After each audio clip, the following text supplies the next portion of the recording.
Hello everyone, assalamu alaikum wa rahmatullahi wa barakatuh. Kusoo dhawaada casharkeena maalmaha. Waxa buugaan dhignana waxa waaye Essential English. Waxaan maroonaa book 2, Essential English book 2. Casharkiisa waxaan maroonaa lesson 3. Book 2, lesson 3. The vocabulary of everyday life. Waxaan baranaynaa erayada markino oo maalin walba waxa la qofka uu sameeyo. Mr. Brisley, you all need the words waxa u baahan tihiin kalimadaha and phraseska jumlooyinka we use to describe our daily actions many ficilada aan sameyno waxyaabaha aan sameyno maalin kasto. So suppose I tell you the things that I do more or less waxyaabaha aan sameeyo every day. By the way,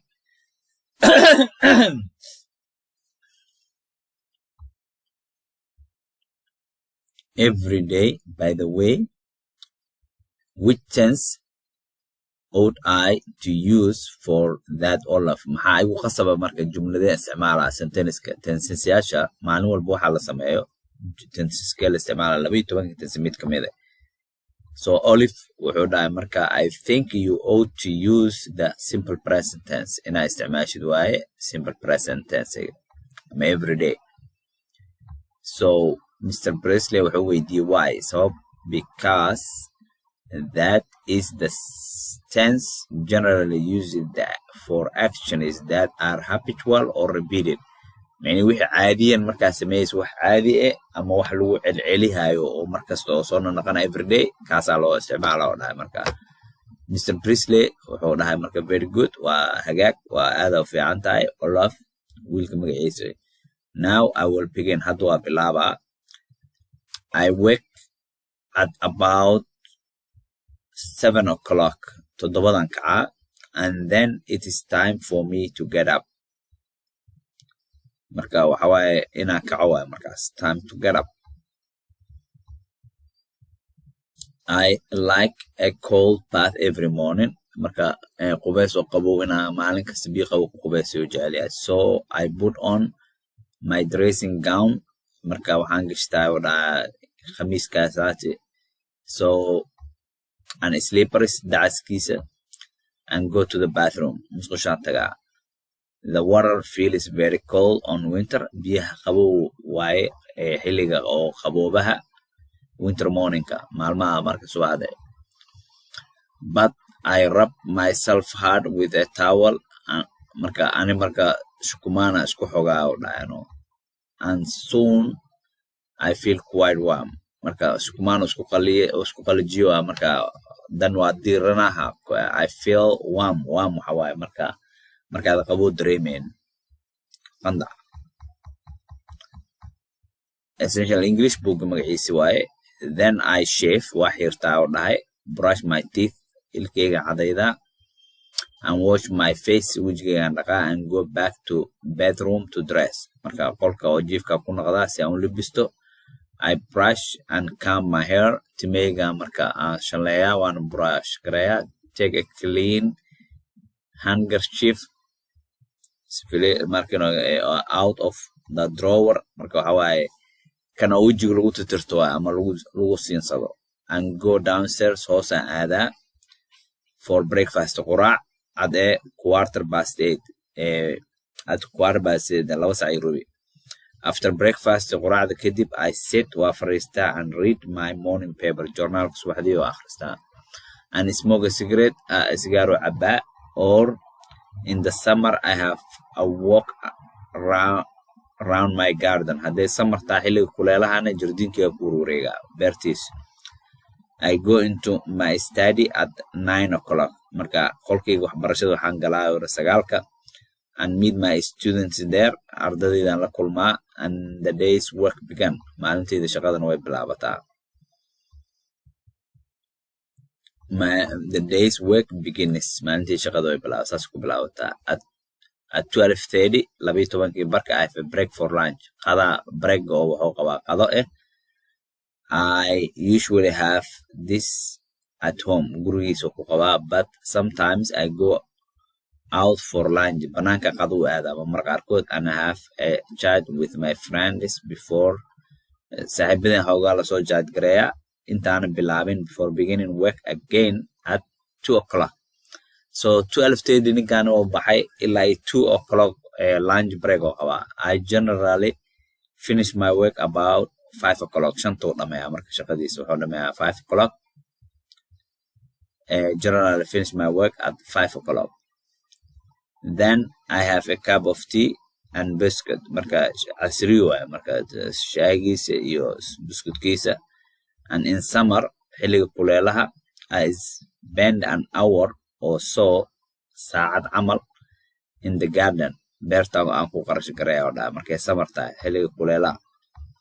And play a few games of tennis. Aan waxaan ciyaaraane tennis game. I go to the golf club or waxaan aadaa meesha golfka lagu dheelo and have a round of golf. Hal wareeg oo golf aan soo dheelaa. We have dinner about 7:30 or 8 o'clock. Marka cashadan waxaan qabnaa oo dhahay 7:15 hal saac bar ilaa iyo 8. And then we sit and talk. Waa fariisanaa, waa hadalnaa. Listen to the wireless. Waxaan dhegeysanaa wirelesska badanaa raadiyo leh. Or look at the television TV-ga fiirinaa. Or Mr. Presley plays the piano. Or naagtiisa markay ciyaarayso Mr. Presley pianada. Sometimes in the summer ama marka qaarkood xilliga kuleelaha we take out the car, baabuurkeena qaadanaa and go for a drive in the country. Baadiyahan ku markino baabuur wado u aadnaa. In the winter xilliga qaboobaha we go to the cinema. Shaneemooyinka aadna oo tiyaatarka xilliga ama tiyaatarka. But that is not often. Markasta maahan taas. I have a lot of work to do. Shaqo badan aan haystaa inaan sameeyo. And usually after dinner cashada kadib oo supper I go to my study. Qolkayga waxbarashadaan tagaa and read or write until 12. Ama waxaan akhriyaa ama waa qoraa ilaa iyo 12 or 1 o'clock kooda. That is my day. Taasina waa maalinteyda. Now hadda here is Mr. Presley to describe a woman's day. Naagtiis waa Mr. Presleyna marka maalinta oo dumarka maalinta naagtanima ka hadlay. Mr. Presley hada shublaawda I too ani ahaan get up soon after 7. 7 kadib horaan ka kacaa and go downstairs to help Susan down hoos aan degaa si aan caawiyo Subi with the work. Gabadhan Susan gabar u shaqeyso waay marka she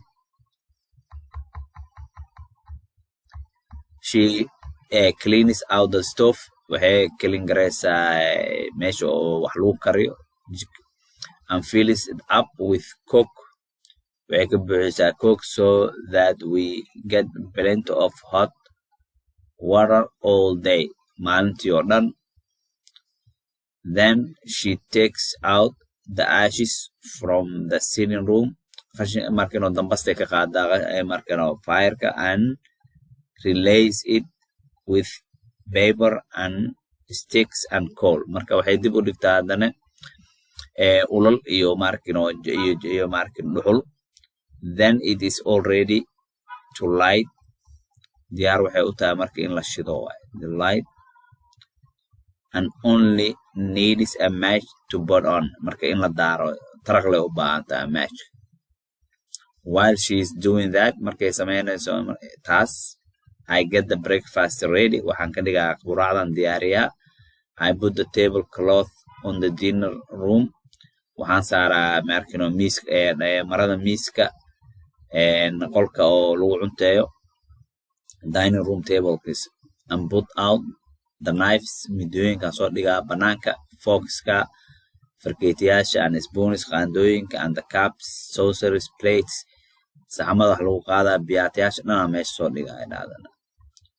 Then I go and cook the breakfast. Marka quraacdii aan kariyaa. I soon have the bacon and the eggs cooking in the frying pan. Bacon waxa waa doofaarka wax ka meeda. Iyo ukunaas marka birtaawada saaraa. I make a toast, boil the kettle for tea. I make toast waxay dubtaa markana rootiga the eggs cook. Boil the bottle of for tea. Marka kalalkana waxa way dambi markino kan oo shayga lagu kariyo jalmada, yes, jalmada or coffee kaase hadana biya ku kululeysa. And we are ready to sit down at the quarter past 8. Diyaar waxaan nahay 8:15 inaan fariisano. After breakfast quraacda kadib, Susan and I clear away the dishes. Ani Susan saxamada meesha ka qaadnaa. Then she washes and dries them. Way dhaqdaa wayna qalajisaa. And I go to my shoppings. Marka idana waxay aaday adeeg. Sometimes marka qaarkood I go to the shops, dukaamanka aadaa, to the butcheries, ama waxaan aadaa hiliblaha, to order the meat, si aan u order gareer hilib, to the groceries, to buy tea, ina aado meesha oo dukaamanka oo lagu gado shaaha, kafeega iyo shokorta, and sugar, coffee, sugar iyo wixii lamid ah. But often I ring them up, badana waa wacaa, and order what I want by phone. Telephone aan ku dalbadaa. Then Susan and I go upstairs koraan aadna ani Susan to make the bed. Sariiraha inaan googolno, dust upstairs and downstairs. Marka bustana waa ka jafnaa kor iyo hoos. And do the carpets with my electric cleaner. Marka markino carpet kana waxa waaye dirmaha dhulka dhigto waa nadiifinaa, waxaan ku sameeyaa geed koronto ku jiro. It is about 11 o'clock, waa 11 by this time. So I change my clothes, dharkaan iska bedelaa, and begin to get ready for lunch. Qadaan isu diyaariyaa. After lunch I do some sewing or go for a walk. Qadada kadib ama waxaan tolaa ama socodaan aadaa, and visit my friends ama saaxiibadayaan booqdaa. Then Mr. Brisley joins me for afternoon tea. Ninkeeda marka waa ninkan Mr. Brisley wuxuu soo biiraayo dhahday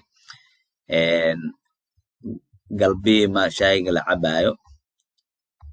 Essential English buuggeena magaciisa waa in the sitting room, qolka fadhiga, usually bringing one or two of his students with him.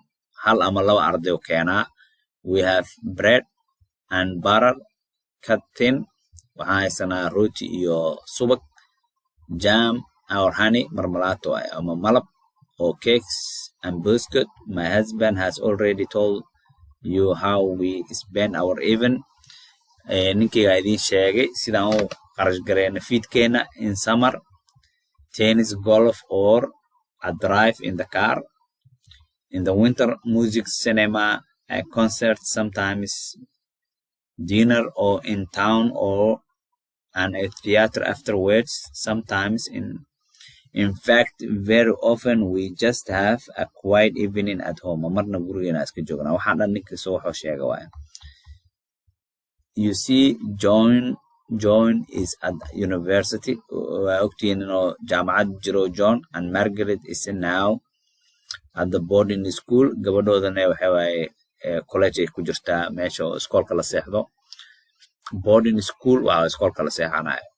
And comes home only at the weekendigay guriga imaadaa marka sabti axada. So except when they are on holiday, ama markay ay holiday jiro, there are only two of us at home. Haddii holiday jirin ani ninkayga la joognay laba qofood bas. On these quiet evenings, habeenadan oo degan, we have a very simple supper. Casho fudud aan iska haysanaa around the fire, meesha dabka agteeda, in the sitting room, qolka fadhiga. And when that is over, markay taa dhamaato, my husband sometimes works in his study. Wuxuu ka shaqeeyaa ninkayga mar qolkiisa waxbarashada. At a book that he is writing, bugu qoroba, but quite often he says that he has done enough work for the day. Maalinto shaqo badan sameeyaa, and then he sits in his armchair at one side of the fire. meel kursigiisa oo gacmaha oo iska fadhiistaa with his pipe for a change. A detective story. I sit on the other side with my book or my sewings. marka habeenkooda ku qarash gareeyaa waa ninka meesha iska fadhiistaa wixii iska akhristaa iidan waxay iska tolataa. And Sally, our cat, lies on the carpet. mukulaasheenana meesha carpetka iska seexataa. Before the fire or jumps up on my husband's knee. He's certainly Sally's best friend, and wherever he is in the house or in the garden, there you will find Sally.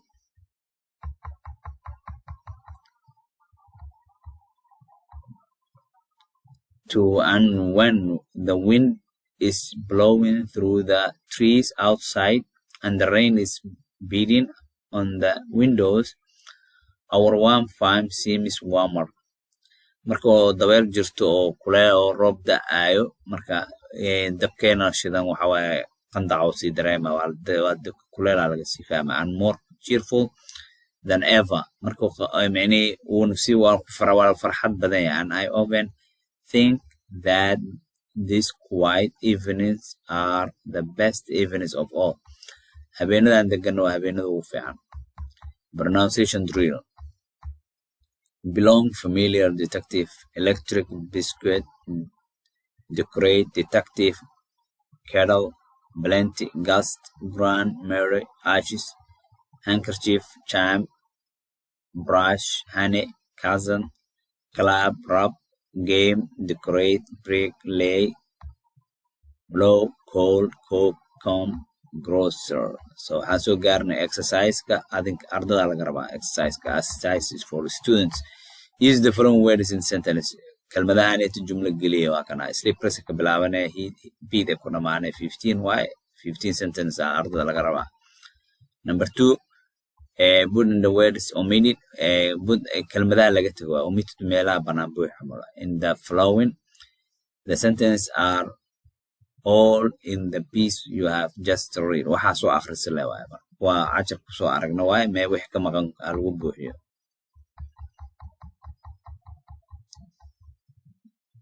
20 waay 20. Number 3, and join the following sentence ku xir waay by using when it, as, or because. ma kuwaana ku buuxine. You might be able to do it in more than one way. يعني hal nooc kamid ah u duwata marka marna in it, as, because. marka habab badan la isugu xiri karaa. Then try one. Composition exercise. waxa waa qoray write about Mr. Brisley's day. daygii Mr. Brisley ka qor waxaan soo hadalnay. Mr. Brisley use the third person. qofka saddexaad isticmaal. He isticmaalena markaan. Write about your own day. maalintaada wax ka qor. Describe fully the picture of page. sawirkaas oo aragna ka wax ka qor. ka sheekay the pictures on page 206. Tell the story of one of Habis morning. habkan wiilka magaciisa maalmihiisa inaad qorto. When you have studied the pictures, tell a story. sawirka fiirso then ka sheekay. New words which you will read. Need more. Alarm clock. Dream. Dreaming. Dreamed. ereyada u baahantaan oo kuwaya. So dictation gaa la isku diyaariyo marka.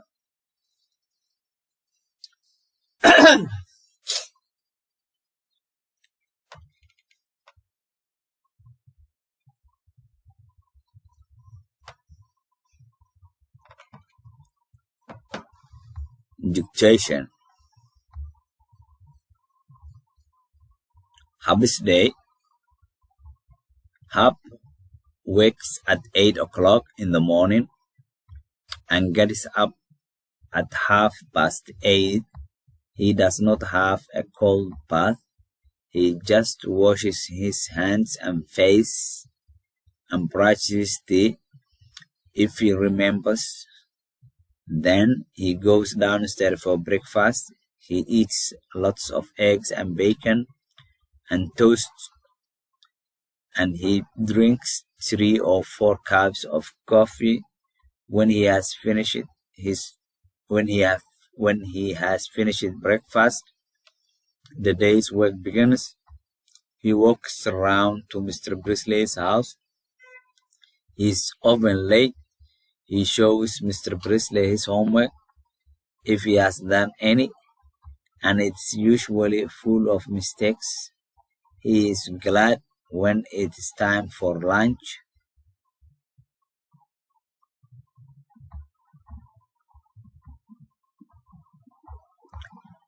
For lunch, Hub usually has roast beef and vegetables, and after lunch he always has a cup of tea with lots of sugar in it.